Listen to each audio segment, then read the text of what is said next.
Ia, azi să vă prezentez, se numește basket.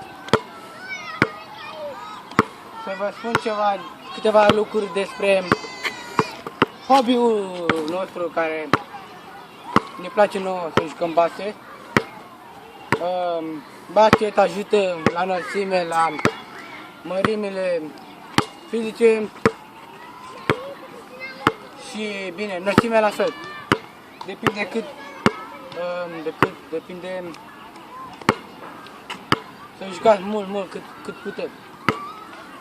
Ce vreau să zic, aș vrea să vă prezentez cei care nu știu să arunce la coș, tocmai acolo.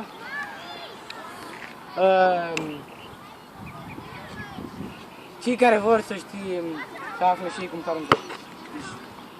Numărul 1. Țineți așa.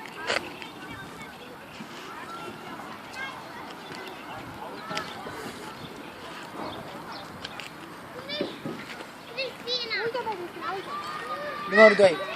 Bateți de 3 ori. Apoi reveniți la normal. Și numărul 3 este să vă concentrați. Asta era și ideea. Că dacă nu vă concentrați, nu puteți să aruncați la coș. Uite, să vă arăt.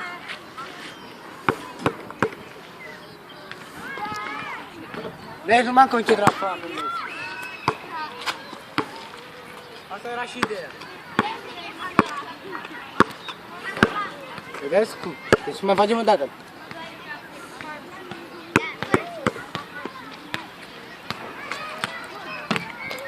La fel nu ne concentrăm. Al treilea, să vedem cât putem să reușim.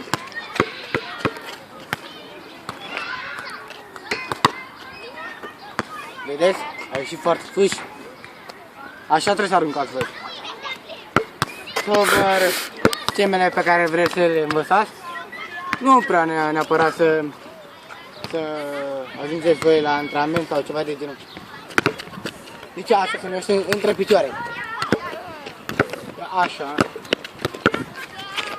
Numărul 2 este să dați la spate.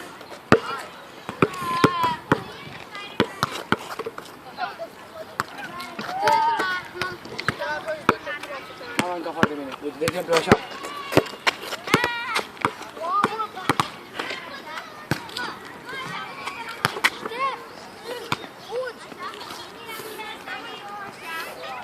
Asta se numește recuperare. După aia faceți un dribbling. Urmă aruncați. Asta era și simplu. Ce să mai zic? Întoarcerea. Începând de aici.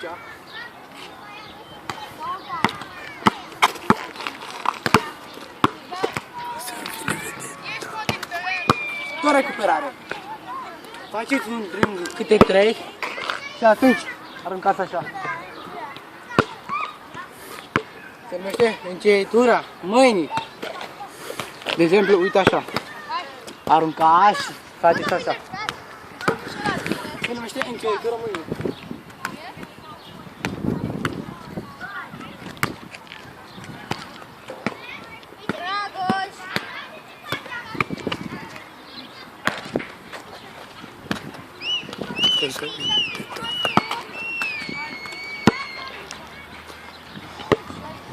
Titlul articolului se numește Basket Streetball la City Park.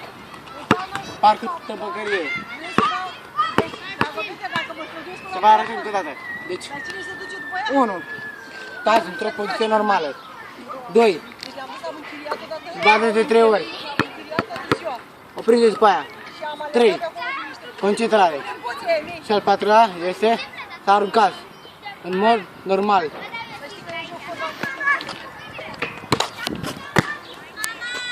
Și v-am zis eu că arunc foarte bine.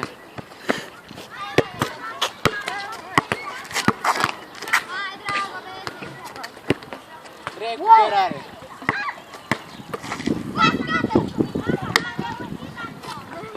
Dribbling de 3 dribbling-uri.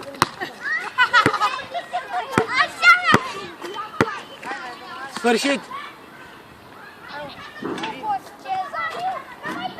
Pauză!